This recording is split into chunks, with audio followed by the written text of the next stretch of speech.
Hey,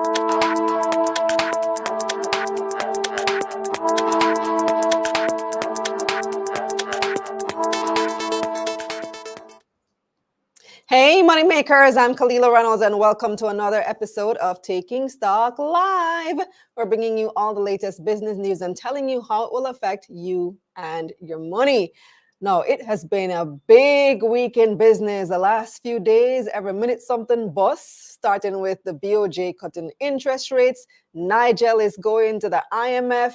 The authorities are denying that there is any oil in Jamaica, or at least it hasn't officially been discovered just yet. So a lot to talk about, and we're going to be discussing it tonight right here on Taking Stock. But first, let me know in the comments, where are you joining us from?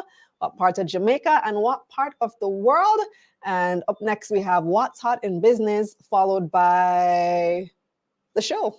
Yeah. So here's a look at what's coming up in tonight's show, followed by What's Hot in Business. And of course, come on, let's get this money. On this episode of Taking Stock, too low too soon? Did the Bank of Jamaica's interest rate cut miss the mark? Was the move too early? And will a reduction of this size even make a difference? CEO of Barita Investments Ramon Small-Ferguson and economist Chris Stokes join us live to discuss. And the analysts weigh in on the latest market developments. Here's What's Hot, brought to you by JMMB Group, your best interest at heart.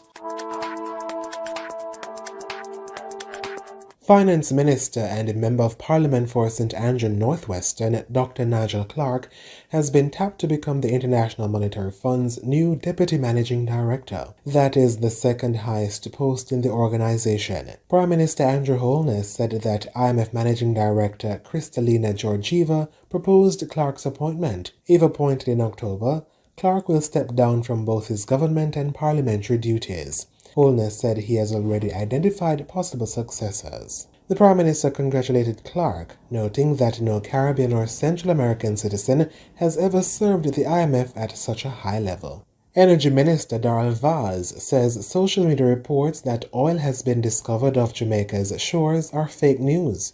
Social media was abuzz last week with allegations of a cover-up to hide the discovery of 7 billion barrels of oil. However, the minister said these reports are fake.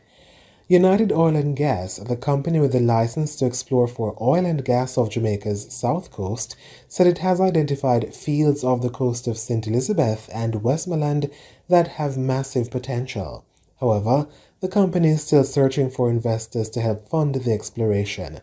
The company has until January 2026 to decide if it will drill or give up its license.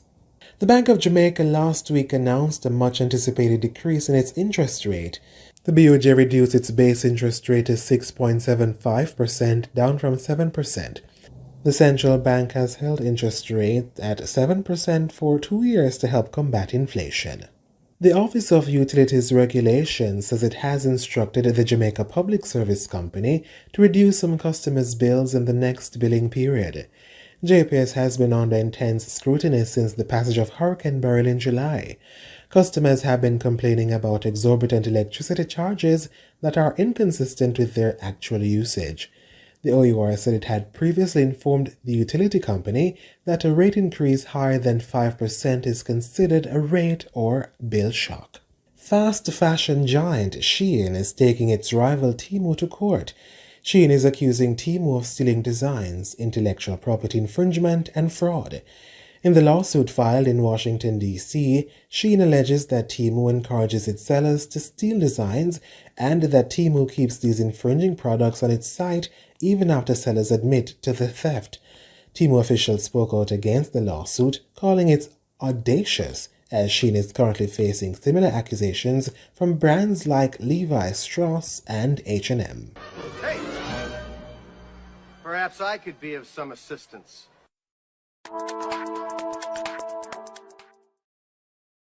Welcome back. Welcome back. Let me see who is joining us and where you guys are from. Captain Parky says present for class, and he's shouting out Ramon right now. He says there's no Barita billboard in Westmoreland. I've said this to Mr. Simpson some months ago when I met him. So he wants to see a physical presence, even if it's just a billboard over in Westmoreland. We've got David joining us from St. James. We got Antoinette in Black River, Roger in Philly, Jermaine all the way in China, JT in the Cayman Islands, Anta J in Kingston, Michael in Portmore, Strong Link in Upper St. Andrew, Raquel saying good evening, Kai jumping in from Montego Bay, Ingrid also in Bull Bay, St. Andrew, Kemoy in New York City. Who else? X-Ray Designs in Atlanta, Patricia in Bermuda, Lloyd in New York. I tell you, Taking Stock is global. We're worldwide. And then over on Instagram, we have Gina's Bakehouse in Mandeville. Hi, Gina. Shine Eye Gal in Los Angeles, G Gale in Cayman, and Happy Sue in Angels, St. Catherine. Big up yourself, all of our early viewers, all the early warmers. So there's a lot to talk about today.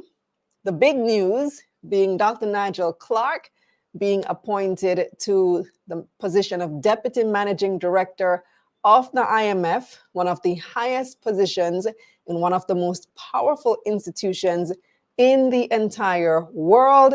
It is a big deal with many local implications as well. But our main topic of discussion is those interest rates. So let me introduce our panel for this evening. We have Ramon Small-Ferguson from Barita, and we're also joined by economist Chris Stokes. Ramon is CEO of Barita Investments. Hi, Ramon. Hi, Chris. Hello, how are you?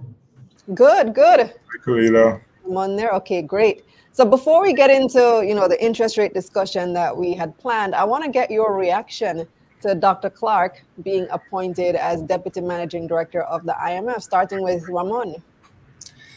Dr. Clarke's appointment is significant not only for him, but for Jamaica as a country. I mean, we're absolutely proud of him. I'm sure he's eminently qualified for the role. And his experience, not only the demonstrable experience with economic management as finance minister of Jamaica, but even his experience in the private sector before is an excellent blend for a role like this.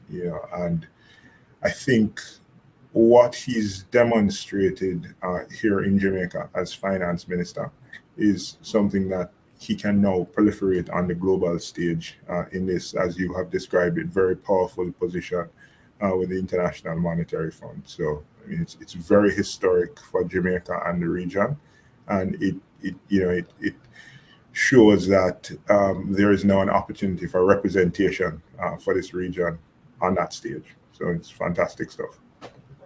But Chris, don't we still need him? Yes, but like all, we have a long history of Jamaicans, who have done well domestically, internationally, and in a sense, they've become to belong to the world. I think what you're alluding to is the continuing challenges that we have as a country, and the role that Dr. Clarke played on seizing what Peter Phillips had started as Minister of Finance, deepening it, broadening it, and bringing a certain intellectual rigor to it.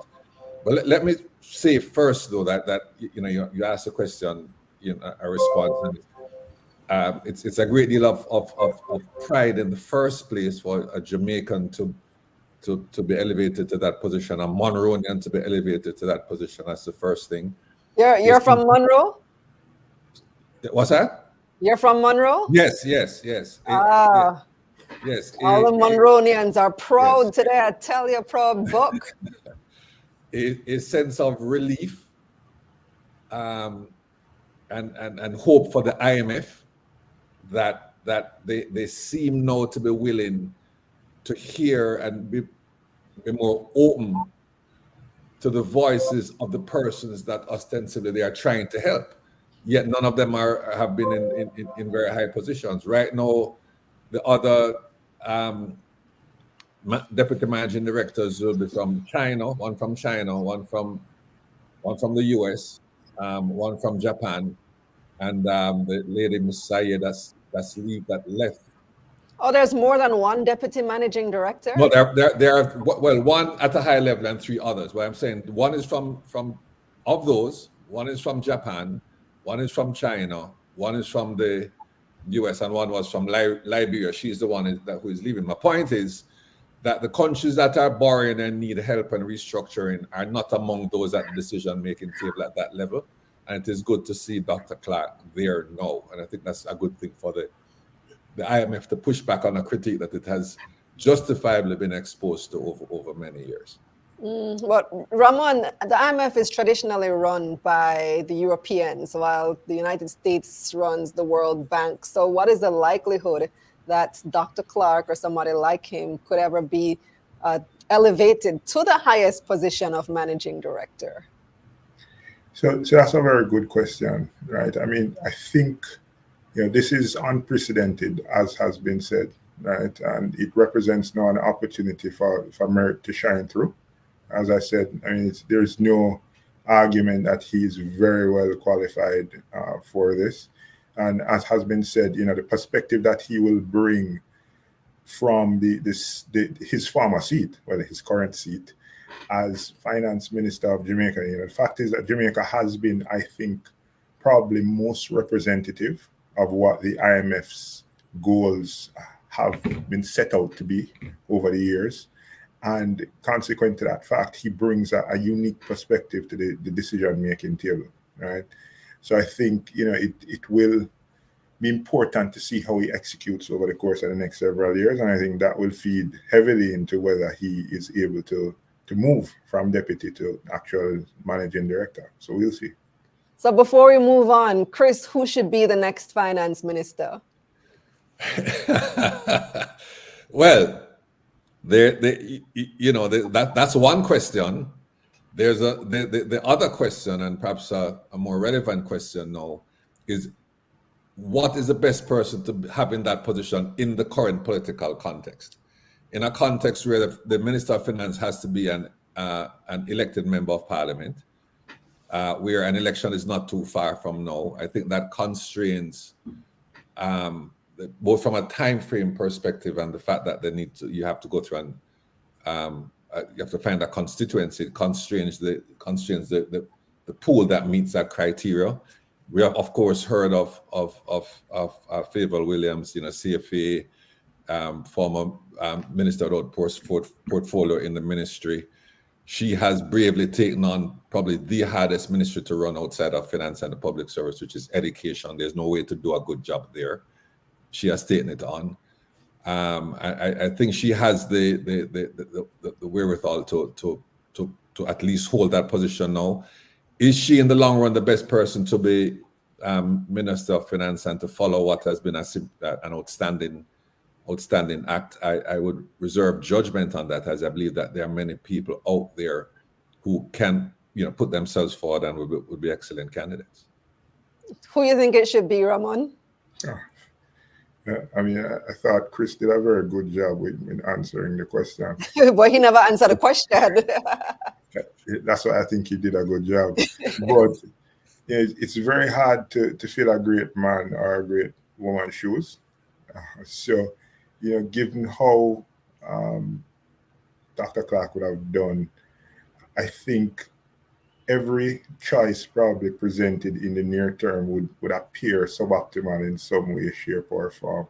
But as Chris said, there are talks surrounding Minister Williams, who is also very well qualified and has a similar kind of background coming from the private sector into politics. I think, the Prime Minister is going to have to be very thoughtful, not only about what he does in the near term. As Chris said, there is an opportunity now to think about strategy heading into the next election and to see what will be the best move for the long term. I think, the appointment of Dr. Clarke has set a particular bar that will be hard. It will be hard for them to meet that bar, even with the opportunity that the next election may present. But it does mean, therefore, that they need to be thinking in a very different way around who holds this seat. It's probably much less political than it has historically been, and much more about the substance then of the person. So I, Right. like Chris, won't offer up an answer, but I think I've given good context about the characteristics of the person, right? Because Dr. Clarke was ultimately recruited from the private sector. He had to go through the process to become an elected MP, but maybe there will be a placeholder until they can recruit somebody else. I don't know. I see lots of names being touted as somebody who should be the next Minister of Finance. But elections are also due, so there is politics in the air as well. Let's move on to those interest rates now, because the BOJ has finally reduced interest rates. They've started what we hope will become a trend, and we've gone from 7% to 6.75%. So a very small reduction. Chris, what's your reaction to that reduction? Okay, so the BOJ, through the Monetary Policy Committee is being very measured. They signal, or not even signals, but were very clear in June that they would start to make more liquidity available in the market, which is a first step towards easing liquidity conditions in the market and therefore bringing rates down and stimulating economic activity. So they started that. I believe and it's important to bear in mind that this is a forward-looking. They look 4 to 8 quarters. They're not looking at what is in the newspaper this morning. So it seems to me that they have seen signals of some softening in demand in the economy. Now, it's important to bear in mind before we go on that their remit is price stability and financial sector stability, not growth or employment, which is different from the US Fed, right? Price stability and financial sector stability. So they are dealing with the inflation, all right? So I think they saw that if they kept up this rate for too long and demand in the economy slows down too much, then you run the risk of prices not only stabilizing but coming down, and there'd also be some risk to the stability of the financial sector in general. So I think looking ahead, they have decided that, okay, we're going to take the next step, which is a quarter point down. They look at it again September 30, November 2021, December 2021. I expect that we're going to get a little blip in the inflation, but we're not going to worry about that. That's probably transitory. But I expect that the rates will continue to the overnight rates, the policy rates will continue to come down. But they will keep watching to make sure that the target inflation is between that 4 and 6%. That is squarely part of their mandate. So I think we're at the first steps, and unless something changes dramatically, those quarter points or half point moves will continue. But Ramon, you believe that the cuts actually came too soon. Why? Well, I wouldn't say they came too soon, right? I mean, at the end of the day, as Chris said, the BOJ did signal from June very clearly that they were moving to gradually loosen monetary policy, right? And, they would have taken steps to do so. They would have introduced over $20 billion in liquidity into the system through reducing the size of their CD auctions. And we've actually seen that take hold from an interest rate perspective even before they would have lowered the policy rate. Right? We saw BOJ CD rates going down from a peak average of about 11.5% down to 8% plus, and I think the last auction cleared below 8%. Right? So we have actually started to see the effects of looser monetary policy even before this cut. It's difficult sometimes to predict the exact timing of policy action. So we were looking probably a little bit further down the tunnel for them to actually make a move on rates. But it is set within pretty good context, right? They are looking at data, as Chris said, that is both lagged, and they're also trying to make predictions about the future. I don't think the quarter point rate is rate move in and of itself expected to have an effect. Instead, I think it is more a signal to the market as to where monetary policy is, and them stating definitively that they're looking at looser policy, of course, against the backdrop of their mandate, which is price stability, which is signaled by inflation being within their target range. Right? So I think it's all well within context for them to have moved, and all well within context for the move to be this gradual and measured. Right? I saw Chris nodding in the background when you said that it's not what Ramon says expected to have. is key. If you look at the inflation expectation survey, the BOJ uses what is done by Statin. It reflects what Ramon just said. I mean, there wasn't an expectation. First of all, there's an expectation that inflation would remain problematic, up at around 7.6%, but it's still up to the last measurement publication was still was down from 5.4 to 5.1. More importantly, core inflation, which doesn't include volatile food and fuel prices, was actually at 4.9. Yeah. Right. So I think they are more. The Monetary Policy Committee is probably a little bit more optimistic and comfortable where inflation is than the business community right now, because there was, in that survey, there was no expectation of a reduction in interest rates. But what Ramon said again is very important, in that it's not it's a step. It's like you're putting your toe in the water and see. They expect that their actions take 4 months to some months to run through the system. So I think that they're being very cautious. They're making this change. It's still within what we call the neutral rate, so it's not really supposed to. It may affect. It may not affect. Have the impact on the market that the direction is going in, the policy direction is going in. So I do believe that it's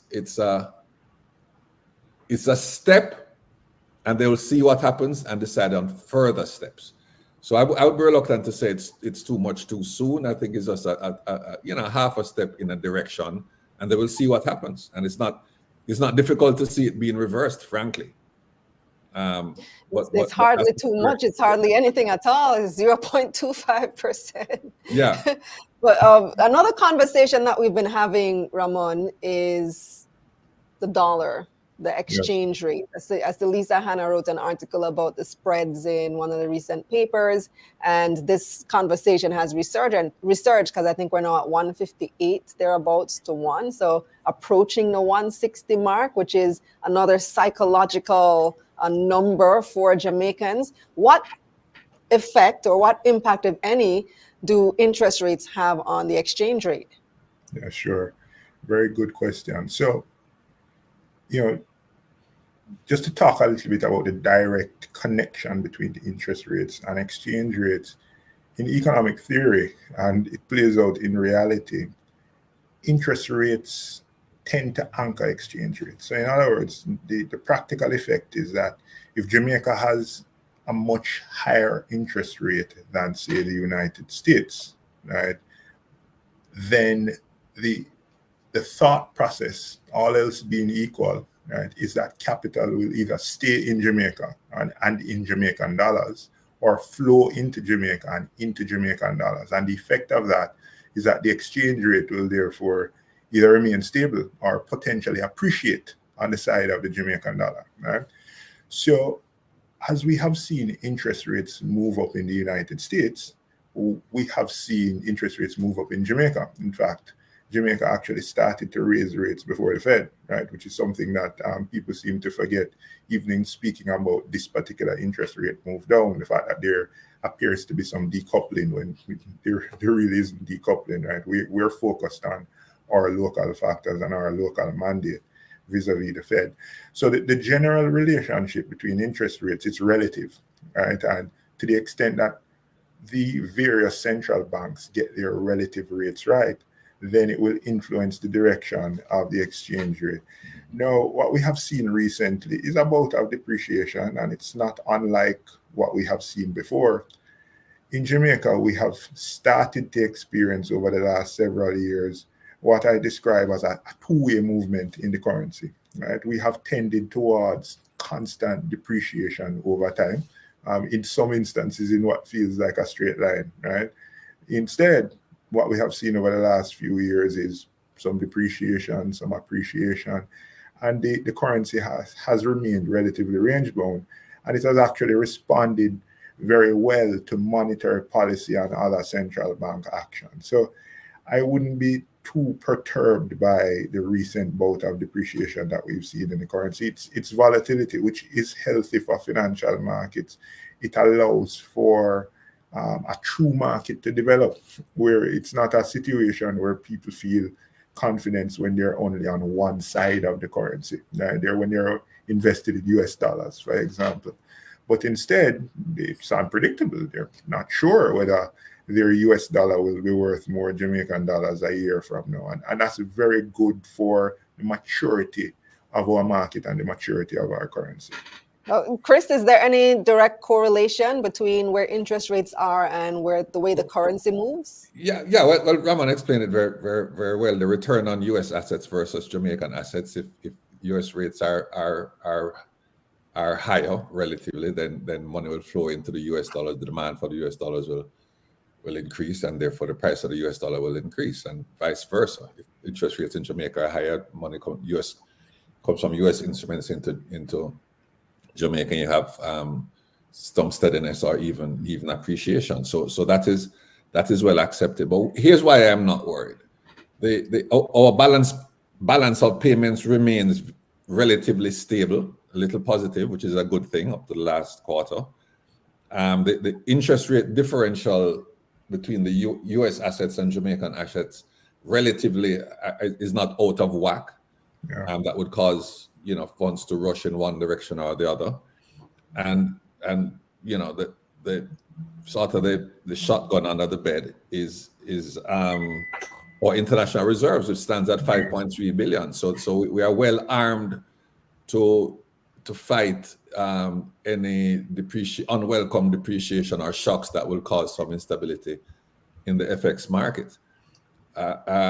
I suspect, every now and again you see movements in the FX market, and you wonder, okay, someone is speculating here. That used to work, over many years, but now, again, as astutely recognized by Ramon, that it can move against you. So people are not as given to speculation in the markets again, and that's a sign of maturity. So yes, it has moved. We may move to 160, but it is not unstable, and it is not going to run away and get out of control.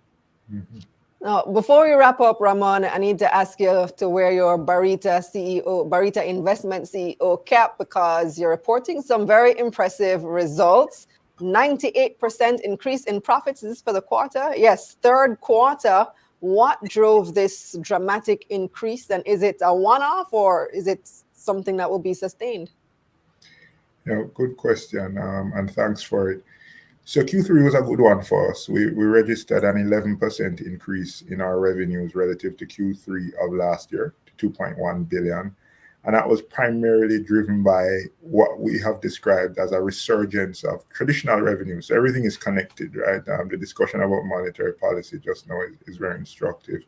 What we've seen, Kalila, is improvements in areas of our business where we suffered some revenue destruction as monetary policy evolved over the previous quarters, right? So, for example, we would have seen an almost tripling in our net interest income relative to Q3 of last year.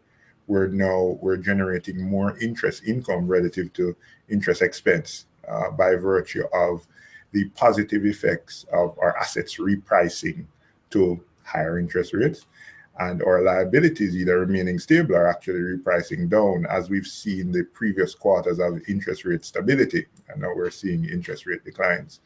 We have seen a return of an uplift in our trading revenues from our traditional portfolios, our fixed income and equity portfolios, that moved up materially during the quarter. We have seen improvements in our FX business, our Cambio business, during the quarter relative to the previous financial year. So that drove the 11% increase in revenue. we've also seen a downturn in our expenses. So during the quarter, we saw a 20 plus percent reduction in our expenses. And that was driven primarily by a reduction in our people cost relative to Q3 of the previous year, as well as a reduction in our overall administrative expenses, as we have been even more judicious in managing discretionary expenses and looking at how we can influence down structural expenses in the business. So we're being very systematic about that. So both of those things combined to drive the increase in profitability that you described. We moved from about just north of 500 million in Q3 last year to 981 million in Q3 of this year. As to whether the drivers are sustainable, we think several of them are entrenched and will be sustained looking out to future quarters. So the market is returning. We're seeing signs of it, right? So, I mean, naturally, the shift in, say, investor confidence, which has been lower than previous years, didn't happen overnight, right? And therefore, the inflection higher is not going to happen overnight. In a similar way, interest rates didn't get to their current levels overnight. And in the same way, we expect some gradual retreat. And frankly, I don't anticipate in the near term that we'll get to the lows of previous years, right? I mean, central banks around the world were in synchrony at near zero rates. We actually experienced for the first time in history or on record negative interest rates in some economies, Kalila. So we're not expecting that to return, but certainly as market conditions abate and to the extent that companies say in the local market start to show and improve, to the extent that the blip that we expect in inflation locally is in fact a blip, and we start to see positive signs hold over the next few quarters. Certainly, I think that's a runway for the market to come back, wouldn't you say? I would sure hope so. Yes. What is that, Chris? No, look. And again, just in theory, I'm not elbow deep in that space in Jamaica, but as rates come down, you are going to see money looking for a little bit better returns and are interested in the stock market returning. There's been some interesting movements in the bond market domestically, which is through the Jamaica Stock Exchange. We'd like to continue to watch that, but with just the placing and holding of funds at higher rates versus getting back into the market. Now, I think that getting back into the market is going to be looking a little bit more attractive, or certainly that is the direction of movement. So some life could return. We want to continue to watch earnings, economic activity, real profit growth, outside of inflation. See what the P's are and so on. But I am optimistic for some more vibrancy in the Jamaican stock markets. We all are. We're all hoping for that. Well, thank you so much for joining us, Chris Stokes, Ramon Small-Ferguson. Appreciated. Thank you very much, Khalid. All the best. Thank you. Take care. All right. And it's time. It's time for our poll question of the evening. Here it is. Now that Dr. Nigel Clarke is going to the IMF, who do you think should be Jamaica's next finance minister? So I'm not just posing it to our guests, I'm posing it to you as well. Here are your options. A, Favour Williams. B, Aubin Hill. Now remember, Aubin is a senator. He's not elected. He would have to be elected in order to be Minister of Finance. So A, Favour Williams. B, Aubin Hill, who's not currently qualified, but that could change. C, Chris Tufton. D, other, leave a comment. So who do you think should be Jamaica's next finance minister now that Dr. Nigel Clarke is taking up a big position at the IMF?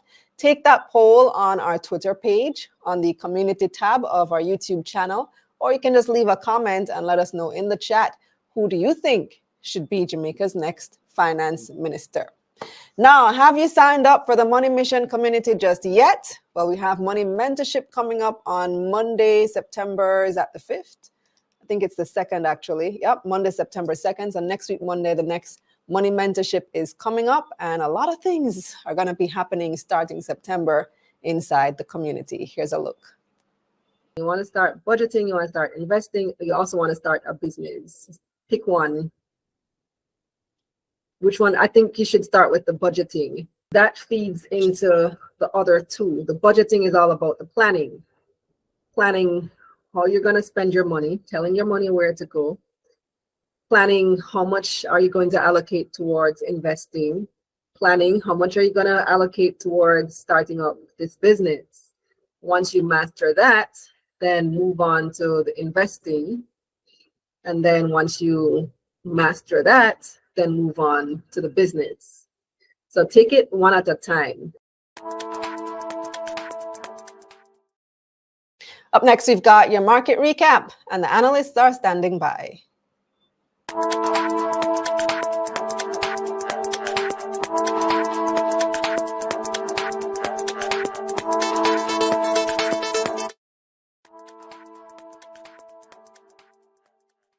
The JC Combined Index was mostly flat last week. 121 stocks traded across the main and junior markets for the week ending Friday, August 23, 2024. 56 made gains, 51 lost value, and 14 stayed the same. 179 million shares changed hands on the Jamaican dollar market, valued at $591 million. MFS Capital Partners was the week's most traded stock. It lost 1 cent to open the week at 60 cents. Radio Jamaica traded the second highest. The stock gained 10 cents to open Monday at $1.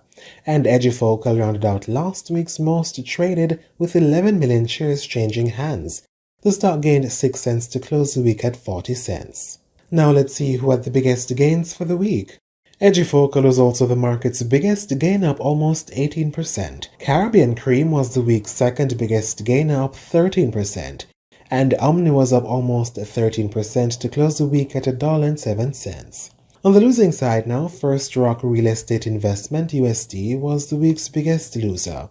The stock lost almost 19% to open Monday at 4 cents US. Cargo Handlers was down 17%, and Express Catering lost 17% to close the week at $3.56.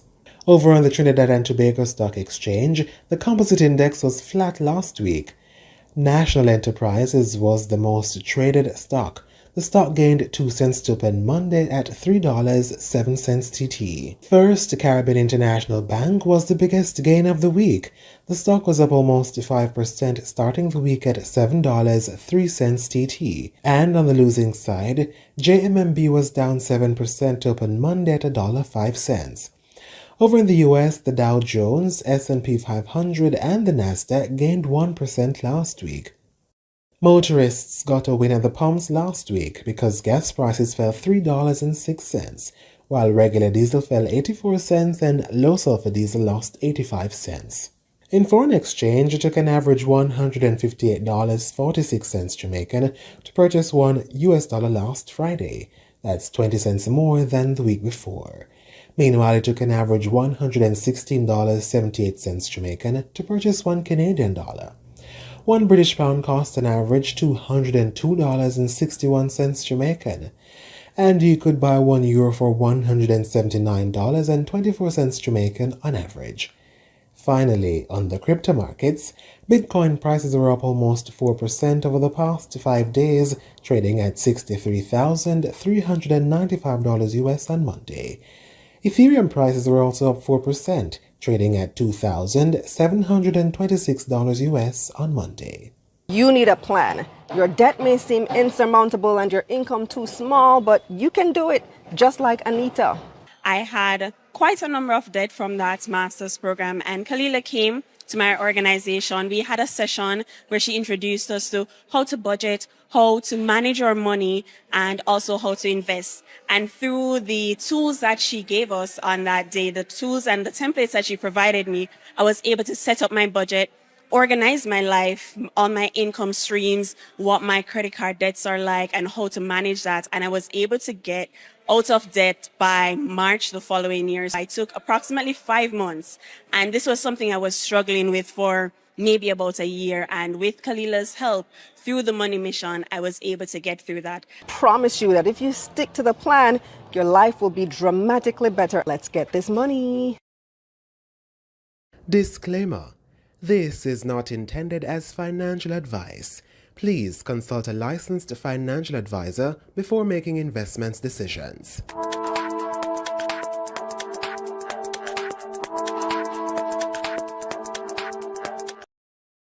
Welcome back. Let me take some of your comments, see what you guys are saying. Who should be the next finance minister?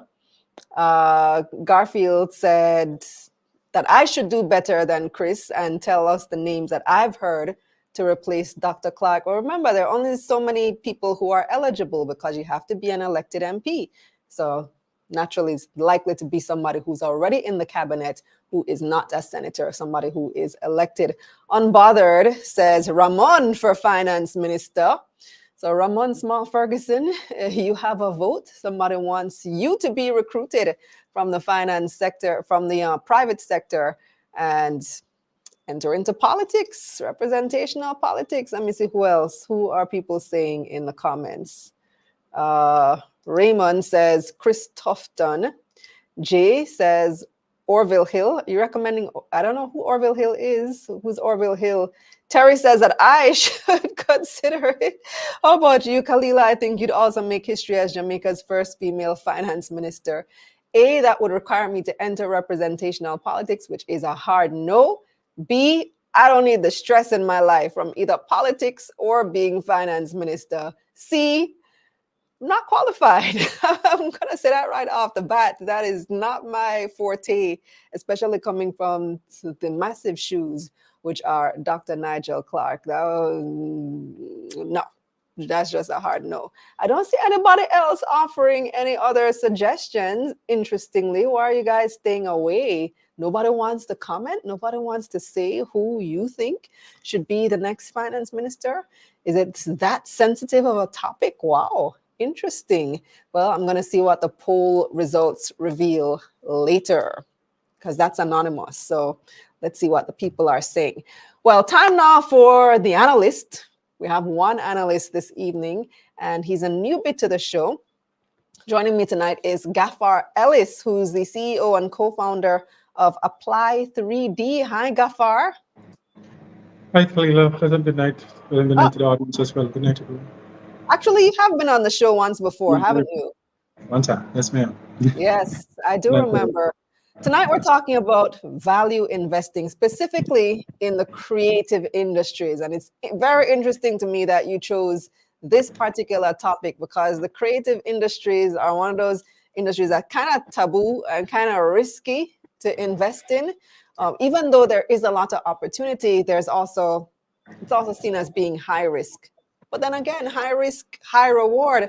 So tell me why value investors should be looking at creative industries for investment. Wonderful question. So one of the main things with the creative industry that has changed recently is the advent of AI to help expand the creative aspects of what people do and organizations are doing around the world. And I'm talking now just not at the individual level, but let's say at the level of companies that design and develop products and manufacture goods, talking everybody from people who make regular things that we use, combs, toothbrushes, to people who make semiconductor chips. The availability of and the capacity that this has provided the industry, it's going to cause a lot of problems. I'm going to be honest about that, but there's some key opportunities that are coming. And most of the true value opportunities that I see for the long term are within these companies that already exist, but also the newer companies, the companies that are transitioning from just moving from mobile phone designers and manufacturers to cars, and they're doing specific stuff for IoT, which is the Internet of Things, connecting your refrigerators to your stove, and there's just a whole lot that you can do. But let's use the space that we're on now, media creation, right? You have software that can allow you, even though my background is real, this is the living room, but you have software that can replace this entire setup with a nice studio space. You could look like you're in an Apple Inc. office if you want to. The capacity is there for so many of these projects, and really and truly we should be looking at the companies that are allowing these things to be enabled. You can look into a company like Sora. that uses AI to create an entire production, not just the production studio space, but the entire production for film. Right? But we more consider Sora an AI tech company than creative industries. Well, that's funny that you mentioned that, because the creative part of it is remember the capacity to generate the content. It doesn't really matter where it's coming from. That man downtown producing slippers, and then can move that into a software and say to it, look, I want to design this specific thing, and I want you to create a 3-dimensional version of it, and then he makes it. It's creative, and the industries behind that, the film, the TV, production aspect of things, it's all there, even for staging and lighting setup. We're using AI to create the entire production before the show even happens. We had the privilege of a recording artist coming in recently, Chris Brown, having his entire show done in Jamaica. And of course, there's a mixed team that had to do the production. Now you can literally use AI to simulate that entire aspect without needing any heavy software per se to make it all possible. Trust me, it's there, and it's coming, Kalila, at speed. So give me some other examples of companies that you're thinking of in the creative industries that would make good value investment. All right, so there are a few design companies here, and a few founders that have companies here locally that are going to be benefiting massively from the use of AI in terms of how they consult their clients, and they're listed on the stock exchange, and also how they allow themselves to create solutions for those clients. A lot of AI production is going into the back end of that stuff, and these are, as I said, this is local and internationally. It's coming at a rate where, if you remember when ChatGPT came out, Kalila, it was less than 2 years ago, and the rate of change that is happening in this space with all of these softwares. There are companies here in the Caribbean that are using these tools, creative companies, to say, well, I used to have to figure out a particular go-to-market strategy. I have to make the product and deliver it. No, because the entire delivery chain can be digitized, and the creation is almost fully digitized. I can generate ideas so quickly and take it to market that these companies that we're looking at are small businesses now that are listed on the junior stock exchange that are doing creative stuff. For value investors, you want to hold those assets for the long term, because their production, the amount of volume that you're able to produce, will be massive. Again, mostly in the tech space, but okay, I get your point. But let's just take it a step back. What is value investing? All right, so value investing is you're looking to hold volume or value in companies or assets for the long term. And being able to do that sort of thing, you have to be able to see an asset, look at the future trajectory of this particular company or commodity, and say to yourself, my core intention is to hold a certain amount of the overall stock in this particular thing over the long term to be able to make my gains that I want from it.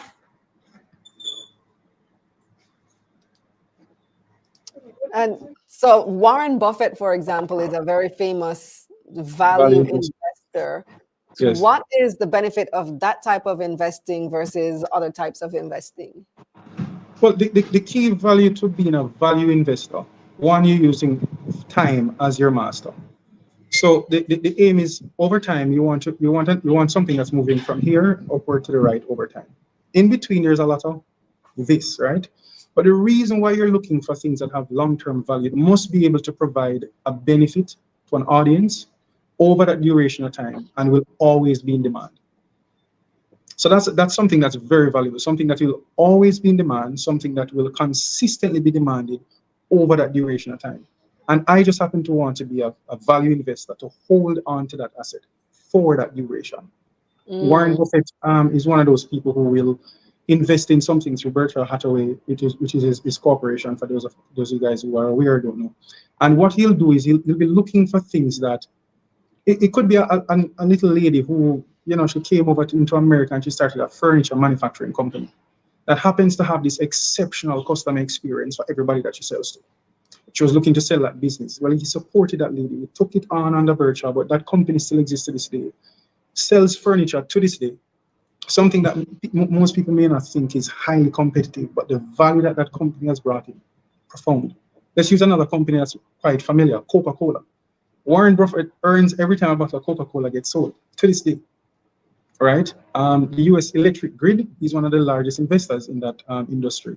And that's something that has high value, high demand, consistently, even when we don't think of it.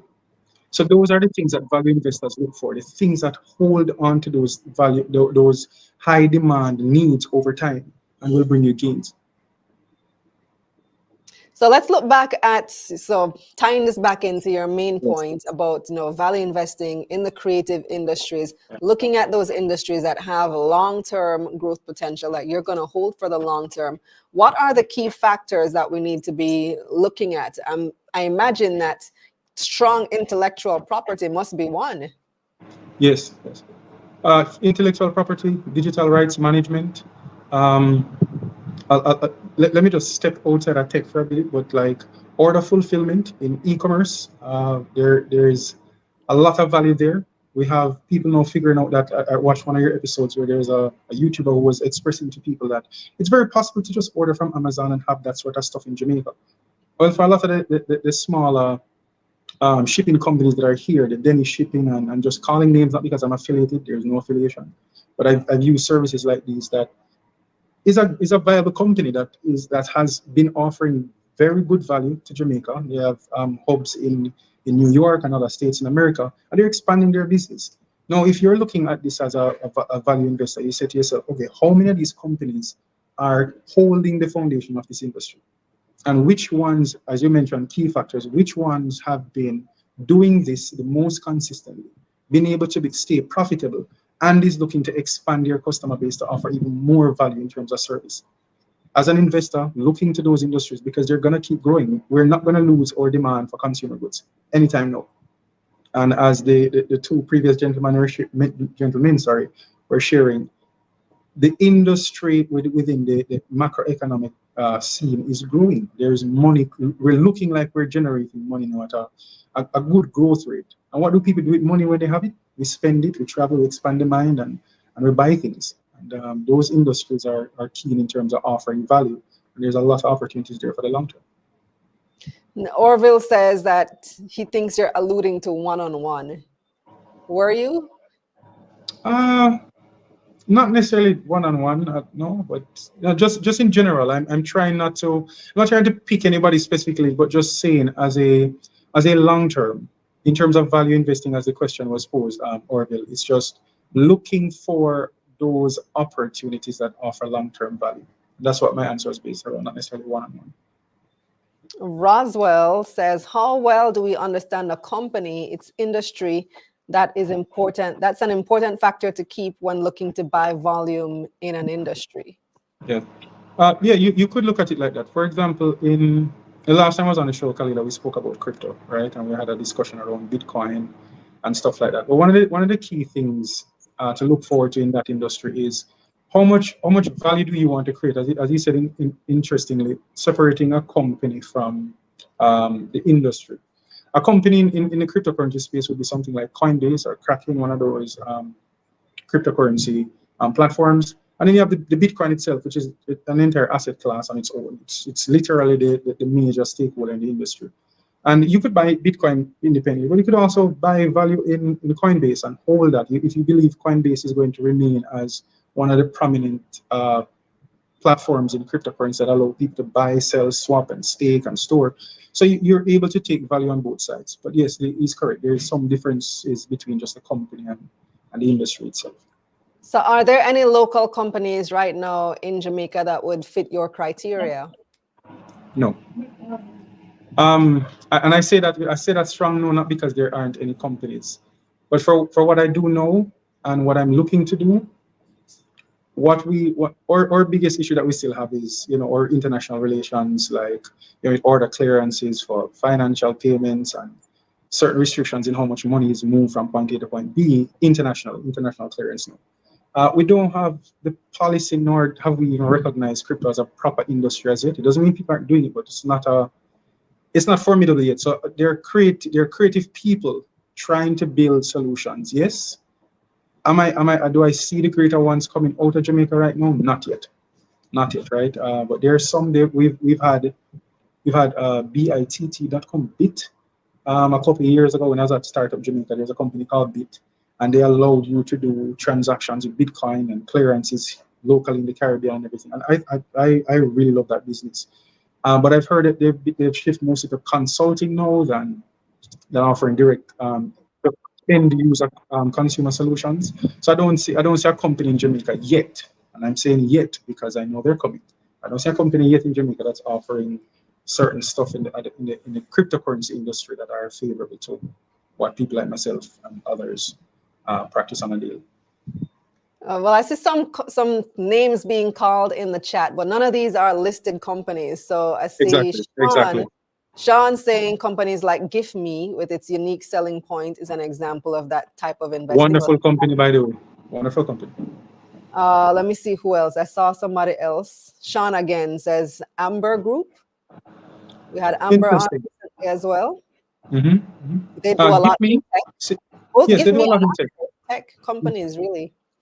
Yeah, and that's the thing. Once you start looking at value investing in these spaces, you're going to look at the companies that are able to use most of the technologies that are out there to add some value. The key of it is you want to have a competitive advantage, and the genuine way to do that, you have to have a product to sell. You need distribution and sales, right? And if you can achieve those three things in any industry, then you have a viable business. And the other criteria is it must be listed. GiftMe is one of those companies that the more I learn of the company, the more I got the privilege of meeting the founder, one of the founders, and it's a beautiful company. But I also asked the founder then, who built the first cryptocurrency wallet out of the Caribbean, that I can recall him saying, that right now, no, he can't prioritize that given what the company is trying to do, which is why I said right now I don't see a company that is listed offering those type of solutions yet, because the people who have the capacity to do it aren't delivering it. That's just it. All right. Well, I want to thank you so much for joining us, Gafar. Great points. Thank you too, Kalila. Thank you very much. Appreciate your presence. We're going to take a break and come back with your comments and our usual little chit chat at the end of the show.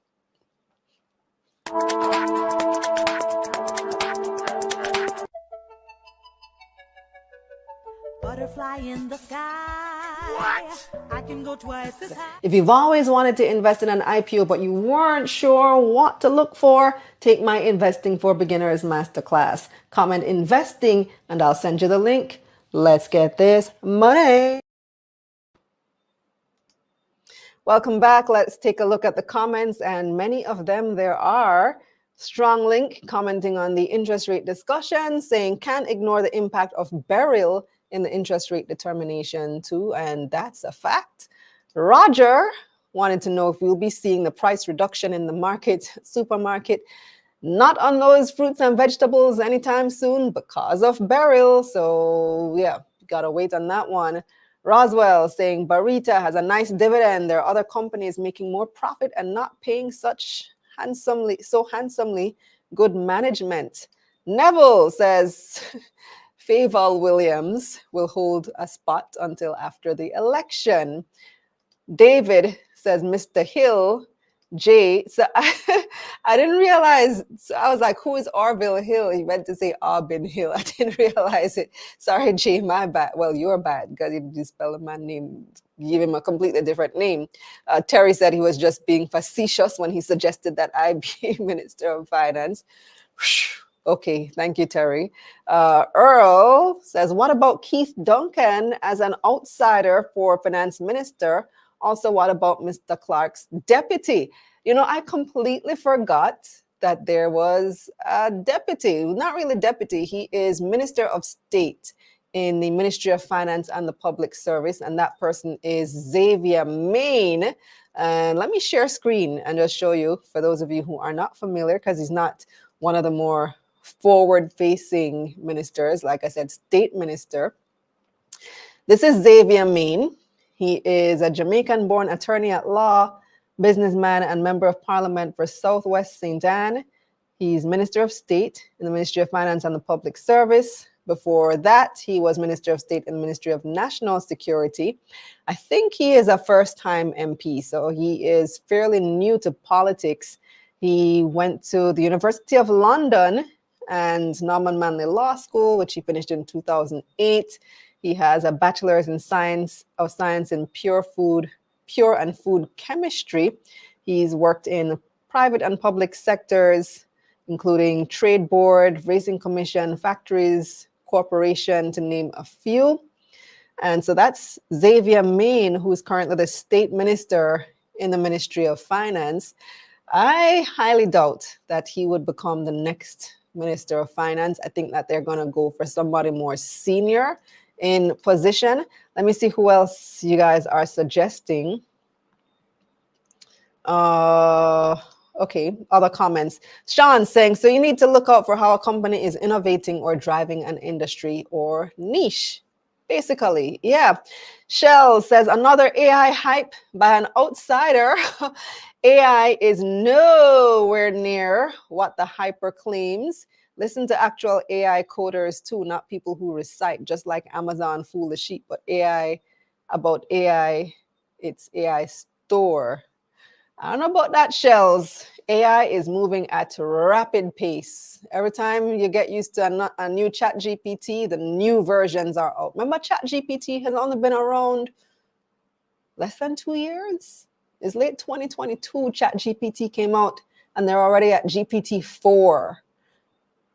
When you look at the original versions of what an app like Sora could do versus what it can do now, the progress, the leaps and bounds that it has made in 2 years, it really is remarkable.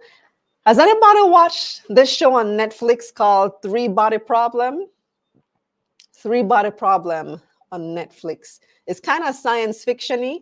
It is about these aliens on a planet way, way out in the solar system, and they want to come to Earth to basically take over Earth because their planet is unstable, and it's going to take them 400 years to get to Earth, but they are way more advanced than we are. However, one of the arguments that the aliens made during the show is that by the time they get to Earth, because of how rapidly human technology is advancing, we'll be more advanced than them. And I would say I believe that, but then the show is fiction, so I can't believe something that's not going to happen. But the general point is our technology is advancing at light speed, rapid pace. If anybody's watched Three Body Problem, let me know in the comments if you liked it. Shells again says, even Kalila realizing that all the examples for creative AI is really tech. I see a couple of comments also from Instagram. Let me take our Instagram comments. So Crisco says, nobody can do what Nigel did. And honestly, anyone to follow his position has a very high bar to fill, which leaves a level of uncertainty. So certainly, politically speaking, even though we're happy for Minister Clarke and his new appointment, politically speaking, it is a sensitive time with elections constitutionally due in 2025. And I see Mark Golding and the opposition already jumping on that and saying that, well, he's abandoning a failing ship. Political points to be scored. Over on Instagram, G Fixation says, listen, tomato is $1,000 a pound. Hence, I'm trying to build a vegetable garden. $1,000 a pound. Between tomato and sweet pepper, let me tell you, if you have those items right now, if you're growing them in your backyard, millionaire status for you. Congratulations to you. Let's look back at the live chat and see what else you guys are saying. Elevator music. Troyan says, Dr. King for finance minister. Damian King? Dr. Damian King for finance minister. Sean says, can you imagine if Leachin was the surprise new finance minister? It can be a surprise because the person has to be elected to parliament. They'd have to run for a seat. Dr. Clarke's seat, since he's leaving October, presumably before the elections, there's going to have to be a by-election for his seat. And we're not sure that that person, whoever the JLP wants, will win. And even if they do win, would that be the person who would become the finance minister? I think that they're just going to select internally, at least for now, until the next election. Sean Brown says, I honestly want Lee Chin to be the surprise finance minister. Earl says, there is no current minister who can be the finance minister, including Favour Williams. She is qualified, but doesn't have the personality. Can you imagine her reading the budget debate? Okay, enough said. Troyan again saying Lee Chin would definitely be a surprise for me. Des says David Panton. Whoa, Des, you drop a wild card there. Is he? I don't think he's still in politics. I don't even think he's in Jamaica anymore. A lot of history there. Sean says, I'm sorry, but Favour is too laid back for that position. Remember, Nigel Clarke was not the personality that we know today. Even Andrew Holness, when they started politics, when Andrew first became prime minister, he did not have the charisma that he has today, and neither did Nigel Clarke. They both had very nerdy personalities, quote unquote, and they have developed into the political speakers that we see today with that level of charisma. Strong Link says to appoint Keith Duncan would create a political earthquake. You do know that his family is traditionally PNP, right? Troyan says Dr. Damian King for finance minister. Another vote for David Panton. Mikhail says Dr. Adrian Stokes. David says Wagwan with R.A. Williams, the IPO. It's listed, right? I have not been following, so I'm not even sure what the stock is doing right now. Sean says AI is starting to plateau because of technology limitations. Roger says Marky G. That would have to be after the election, though, Roger. And if the PNP is to win the next election, Mark Golding would be the prime minister. Now, not saying that the prime minister cannot also be the finance minister, but those are two massive portfolios. I don't know that in smaller countries, I have seen both roles combined where the prime minister is the finance minister. I have not seen it in Jamaica, at least in recent times, but my political history, my political knowledge of political history in Jamaica does not go back more than 20 years. So I don't know.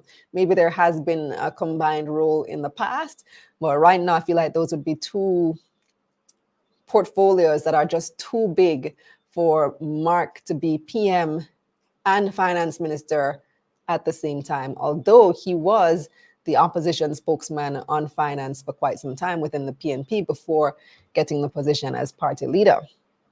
Denville says, good movie.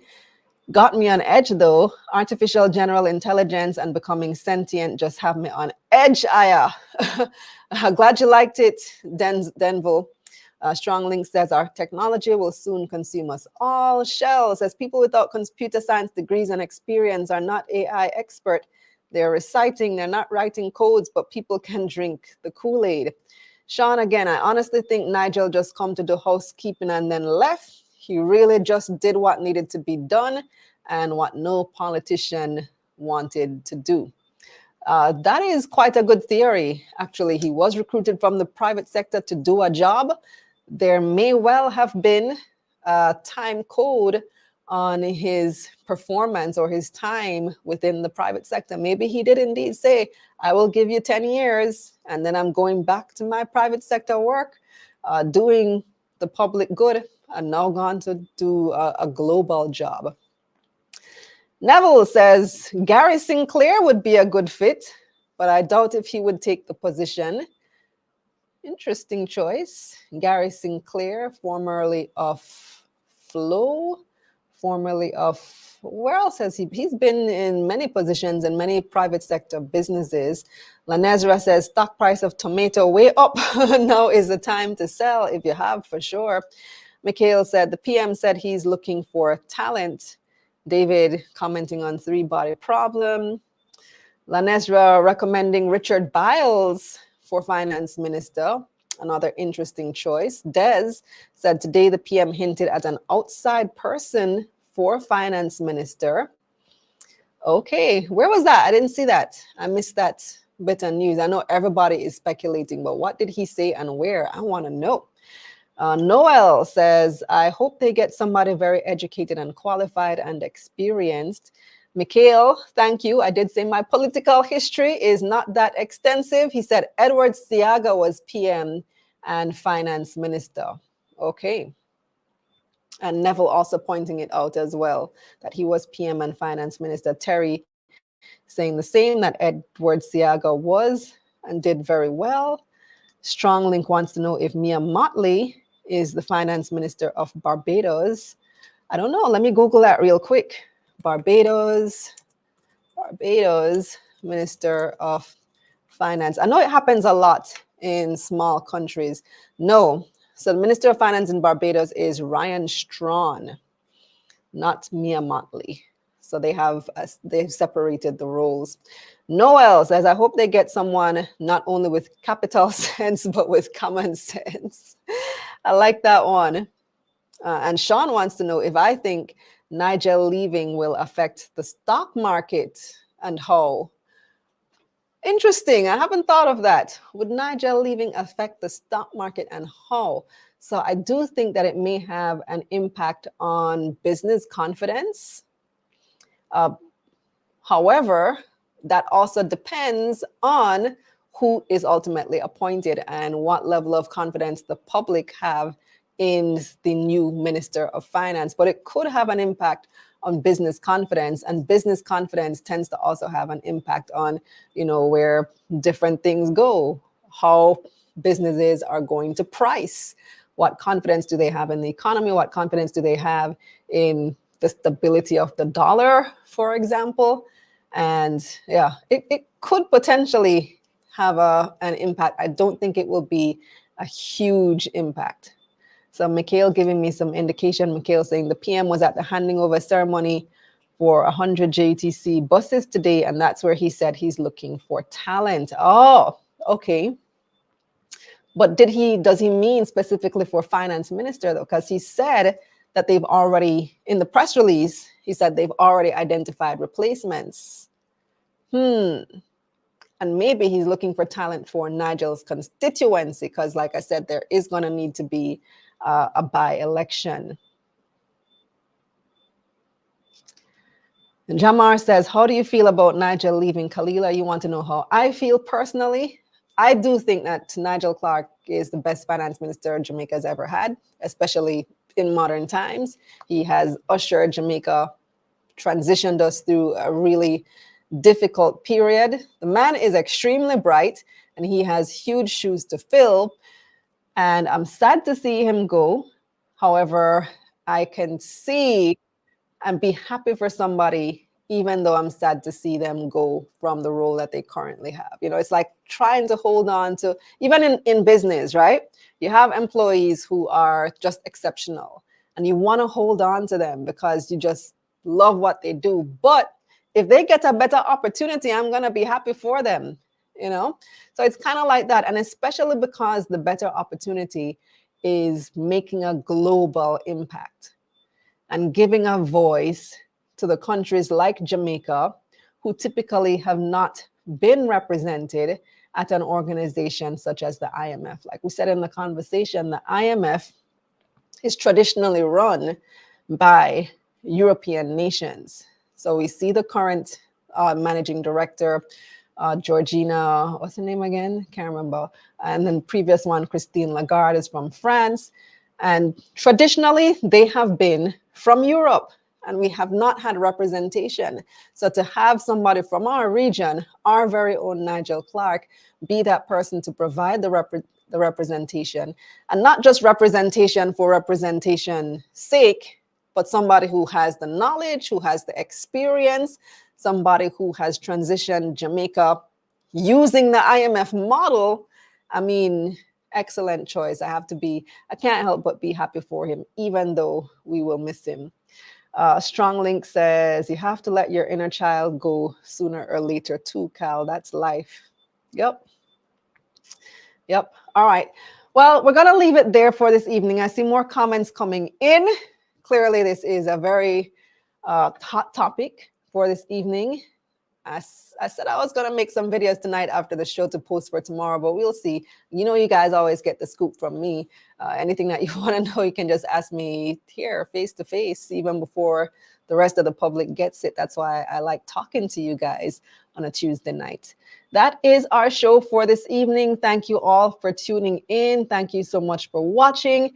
Thank you for all your comments. Thanks to our guests earlier, Chris Stokes and Ramon Small-Ferguson, to our analyst this evening, Gafar Ellis, as well as our producer, Unique Francis.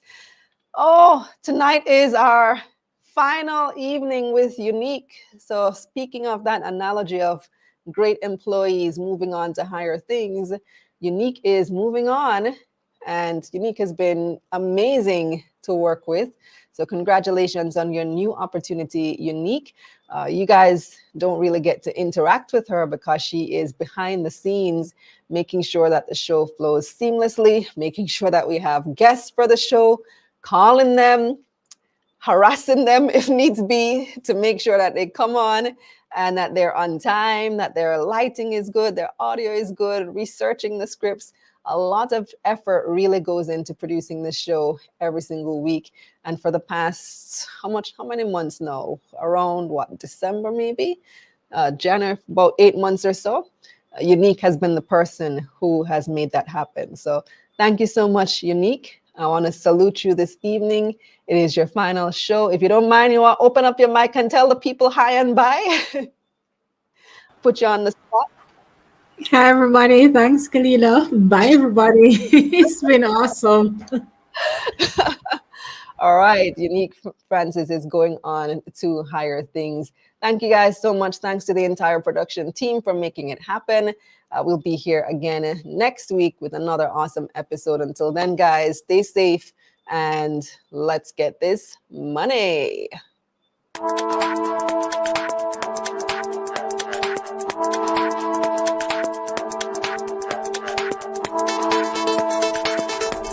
Let's get this money.